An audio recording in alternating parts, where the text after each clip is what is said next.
मैं श्वेता कृष्णा कबड्डी अकेडमी बिलासपुर से team captain हूँ और हमारा अभी इंटरनेशनल मिंजर चंबा में हुआ तो वहाँ पे हमारी कृष्णा कबड्डी की टीम आई हुई है मिंजर खेलने और हमारे साथ कुछ गलत डिसीजन दिए गए ऑफिशियल के दौरान और हम उसके लेकर कुछ बात करना चाहते थे। हमारा मैच चला था 15-5-15 का, तो जो ऑफिशियल्स थे, रेफरीज थे, तो वो स्टार्टिंग से ही मतलब डिसीजन गलत दे रहे थे, तो हमने उतना माइंड नहीं लिया उन चीज़ों को क्योंकि हम लोग लीड पे थे। लेकिन जब लास्ट के 2 मिनट रहे तो उन लोगों ने 2 मिनट में सिर्फ एक ही रेड करवाई और जैसे ही उनके पास लीड आई और उन्होंने मैच ओवर करवा दिया। और प्लेयर्स इनफैक्ट मैच ओवर कराने का भी ढंग होता है, प्लेयर्स हैंडशेक करते हैं, मिलते हैं, उन्होंने कुछ नहीं, आए और चले गए बस। और उन्होंने इतना अनफेयर खिलवाया। इनफैक्ट मेरी लास्ट रेड थी, जब उन्होंने लास्ट रेड करवाई थी, जो मैं गई थी रेड देने, तो रेड में मैं आउट हो गई थी, मेरे साथ 2 लड़कियां और लॉबी से भी भाग गई थी और उन्होंने उनके फेवर में डिसीजन दिया, हमारे फेवर में उन्होंने डिसीजन ही नहीं दिया। और फिर हमने उनके अगेंस्ट प्रोटेस्ट करा। इनफैक्ट वो लोग इतनी बदतमीजी से हमारे से बात कर रहे थे, बहुत ज़्यादा गंदी तरीके से वो हमारे से बात कर रहे थे। ऑफिशियल जितने भी थे सारे बहुत ज्यादा गंदे तरीके से और फील्ड से बाहर भगा रहे थे। मतलब इवन ऐसे ही लग रहा था कि धक्का दे रहे पूरे तरीके से। इस धक्के खाने तो हम आए नहीं इतनी दूर से यहाँ पे। और पूरे जितने भी लोग उस फील्ड में थे, कोई किसी कुछ नहीं बोला था। पता था मैच फिक्सिंग लग रही थी पूरी तरीके से, उनकी अपनी टीम थी, उनको जिताना था और हम बेवकूफ आए इतनी दूर से खेलने। और स्टार्टिंग से एंडिंग तक चीटिंग होते जा रही थी। हमारे को तब फर्क नहीं पड़ा, किसको फर्क पड़ता है जब जीत रहे मैच। लास्ट में जब हार रहे थे और हम उनकी लीड जैसे लीड आई उनके पास, उन्हें मैच खत्म करवा लिया। ना किसी रूल के साथ मैच शुरू हुआ था ना खत्म हुआ था, कुछ भी नहीं। सारा इसी के बारे में अब एसपी चंबा से मिले, उन्होंने क्या बोला? उन्होंने ऐसे बोला कि हम पहले डीसी ऑफिस गए थे, फिर वहां से एसपी ऑफिस गए, तो सर ने बोला कि इस बारे में बात करेंगे। और वो भी नहीं, पिछले बार हम गए थे सर के बाद डीसी सर के पास, उन्होंने बोला कि आपका मैच होगा, री एंटर होंगे आप। हम गए, सुबह से आए हैं, हम 8 बजे के नीचे पहुंचे हुए और उन्होंने बोला कि पहले 11 बजे से मैच शुरू हो। 11 भी बज गए, 2 बजे देखे मैच हो रहे हैं, बोलो नहीं। हमने पूछा हमारा मैच कब होगा, 4:30 बजे।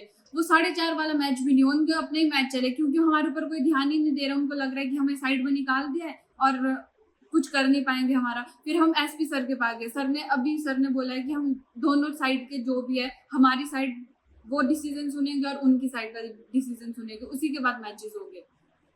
अभी फिलहाल फाइनल मैच रोक दिया गया और शायद वो कमेटी बिठाएंगे, अभी सारे डिस्कस करेंगे, जितनी जो उनकी कमेटी बनी है उसमें डिस्कस करेंगे और अब देखते हैं आगे डिसीजन क्या होता है। अभी उनके ऊपर डिपेंड करता है वो क्या डिसाइड करते हैं और फिर देखते हैं आगे क्या। नहीं, हमारे साथ वाली कुछ लड़कियां ऑफिशियल्स के पास भी गई थी, उन्होंने बोला था कि 4 बजे के करीब आपका मैच होगा, कि आप 4 बजे यहाँ पहुँच जाओ। और जब हम आए तो उन्होंने दूसरी टीम का सेमीफाइनल मिला। मतलब जो टीम हमारे से जीती थी, जिन्होंने उनके फेवर में डिसीजन दिया था, उनका मैच करवा दिया उन्होंने। बल्कि ये चीज हो चुकी थी डीसी ऑफिस में, जब हम कल गए थे, सर ने ऐसे बोला था आप लोग 11 बजे आ जाना, आपका मैच हो जाएगा। 11 बजे से हमें 2 बजे का टाइम दिया, 2 बजे से हमें 4 बजे का टाइम दिया कि 4 बजे आपका मैच होगा। और 4 बजे कोई प्रॉब्लम नहीं, हमारे को प्रॉब्लम इस चीज से, हम इतनी दूर से मैच खेलने आए यहाँ पे। चंबा कहाँ है और बिलासपुर का है, और इवन हम बिलासपुर के ही नहीं है, अलग अलग जगह से आए हैं खेलने। और हमारे साथ ये हो रहा है कि कल इतने गंदे तरीके से बिहेव हो रहा है, वो भी जेंट्स के द्वारा, जो ऑफिशियल्स है वहाँ पे, उनके द्वारा इतना गंदा बिहेव हो रहा है। इस बात पे तो हम बोले कि हो रहा है बिहेव। ऊपर से बिहेव वो ऐसे नहीं कि खुद से कर रहे हैं। हमने अपनी बात रखी कि आप गलत डिसीजन दे रहे हो, तभी फिर वो वापस इतना गंदा बिहेव कर रहे हैं ऊपर से। और दूर से सारे लोग, आप ऑडियंस से पूछ रहे हैं, जितने भी लोग, साफ साफ दिख रहा है कि मैच फिक्सिंग हुई है, किसको जिताना है और किसको बाहर करना है। इवन हम जितने भी सारे पिछली बार चंबा में विनर रह चुके हैं। और ऊपर से कुछ मिंजर आने से पहले कुछ बातें हुई थी जो धमकियां एक हिसाब से दी जा रही थी। शफी के जो मोहम्मद शफी है, खेलो इंडिया सेंटर का रफी सर के जो छोटे भाई हैं, उन्होंने कुछ हमारी अकेडमी, वो ही अकेडमी में रहते थे, वो किसी अपने पर्सनल प्रॉब्लम से वो घर चले गए, उधर छोड़ के चले गए। हमें नहीं पता क्या हुआ, और तो हमें नहीं पता क्या हुआ, उनका वो अपना पर्सनल मैटर होगा। पर उसके बाद उन्होंने हमारी लड़कियों, जो कृष्णा कबड्डी अकेडमी की जो लड़कियां, उनसे कुछ बात हुई उनसे, और उन्होंने मेरे खिलाफ कुछ धमकियां दी गई और वो रिकॉर्डिंग पड़ी हुई है अभी तक। मैं रिकॉर्डिंग सुना देती हूँ। जिस रिकॉर्डिंग में ये बोला था कि हमारी टीम आएगी, तो मैं भी देखता हूँ कैसी जीतती है। दुश्मनी पर्सनल इनसे निकाली जा रही है, चंबा से है, उनके स्पोर्ट में नहीं। मैं चंबा से हूँ, चंबा की रहने वाली हूँ। मतलब ये पर्सनली इनका कुछ है, मतलब पर्सनल दुश्मनी पूरी निकाल रहे हैं इनके साथ की, आके दिखा दे, तू दिखा देंगे तेरे को। आप रिकॉर्डिंग खुद ही सुन लो शायद। मैं रिकॉर्डिंग सुना देती हूँ।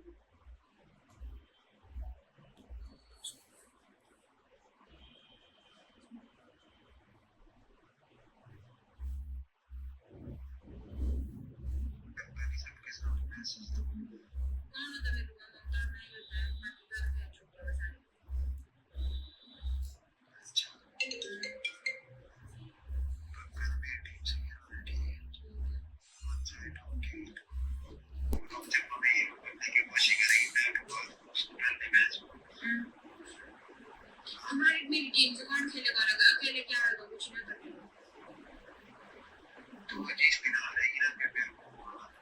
ये जो कोचिंग है ना ये हम कमेटी वालों से लास्ट में यही बोलना चाहते हैं, इतनी दूर से आए हम लोग, इवन हम ये कल को दूसरी टीम आएगी, अगले साल फिर से इंटरफेयर होगा और फिर सेम हरकत यही होगी कि क्या बोलते हैं अच्छी टीम बाहर हो जाएगी। हम ये नहीं बोल रहे हम अच्छे हैं, फेयर डिसीजन चाहिए था हमें। हमारे को पता था हमारी टीम जीत सकती थी, जीती भी थी अगर रेफरीज वगैरह कुछ गड़बड़ नहीं करते। बस यही है हमारा, अगली बारी से कोई टीम आए अच्छे से फेयर डिसीजन लिया जाए, उनके साथ कोई मैच फिक्सिंग या कुछ भी ना किया जाए। और जो एसपी सर उन्होंने हमारे को बोला है कि क्या बोलते हैं हम मैच इस बारे में डिस्कस करेंगे और तब तक मैच नहीं होगा। ये बहुत अच्छी पहल थी उनकी, हम हमारे लिए इतना सब कुछ किया, थैंक यू एसपी सर। पर सर अब ये इस बार अगर सुधार हो गया ना, अगली बारी से ऐसा कुछ भी नहीं होगा। एक कोई ये जो विषय अभी आपके सामने रखा गया, हमारे बिलासपुर की टीम जिसमें कि बच्चे नेशनल लेवल के बच्चे खेले हुए हैं और दो तीन बार खेले हुए हैं। और मैं भी ये जो अपना टूर्नामेंट है इसको लगभग ऑफिशिएट करता हूँ, लगभग पिछले 5-7 सालों से ऑफिशिएट करता हूँ।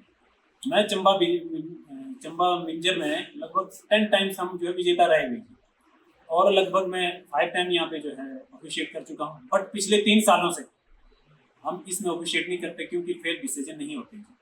अब मेरा कहना यह है कि बिलासपुर से इतने दूर से जो टीम आई है और वेल क्वालिफाइड प्लेयर्स हैं, उन लोगों के साथ अगर फेयर डिसीजन नहीं होगा तो आप चंबा मिंजर फेयर का क्या संदेश दे रहे हो? अगली बार आपके पास कितनी टीमें आएंगी?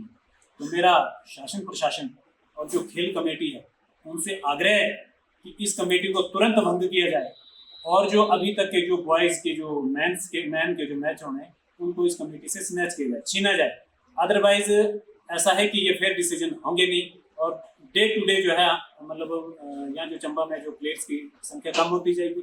इन्होंने सुनने में आया कि इन्होंने एक एकेडमी खोल के रखी है, जिस एकेडमी में मतलब ये सिर्फ और सिर्फ अपने भाई भतीजावाद अपने भाइयों और भतीजों को मतलब जो सिलेक्ट करते हैं। अभी तक चंबा से कोई भी ऐसा बच्चा नहीं है इन परिवार के अलावा जो व्यक्ति जो नेशनल लेवल पे खेल चुका है। तो मेरा आग्रह प्रशासन से रहेगा कि इस कमेटी को तुरंत भंग किया जाए, जो ये स्पोर्ट्स कमेटी है जो मिंजर स्पोर्ट्स प्रतियोगिता करा रही है। और आने वाले समय में पूरे प्रदेश में मतलब जो खिलाड़ी है उनको जो है एक स्पष्ट संदेश जाए कि चंबा में जो है फेयर डिसीजन देते हैं। क्योंकि इससे पहले मुझे याद है कि मेरे समय में लगभग 60 टीमें हुआ करती थी और आज के समय में सिर्फ और सिर्फ 25 और 20 और 25 के बीच रहेगी। कारण क्या रहता है कि फेयर डिसीजन नहीं रहता है तो और उनको प्रॉपर प्राइज नहीं मिलता है। ये बच्चे बिलासपुर से चल के आए हैं और वेल टैलेंटेड है जी, इनका कितना खर्चा रहा है ये लोग आप लोग समझ ही सकते हैं। तो ये मेरा आपसे आग्रह है। बहुत बहुत धन्यवाद।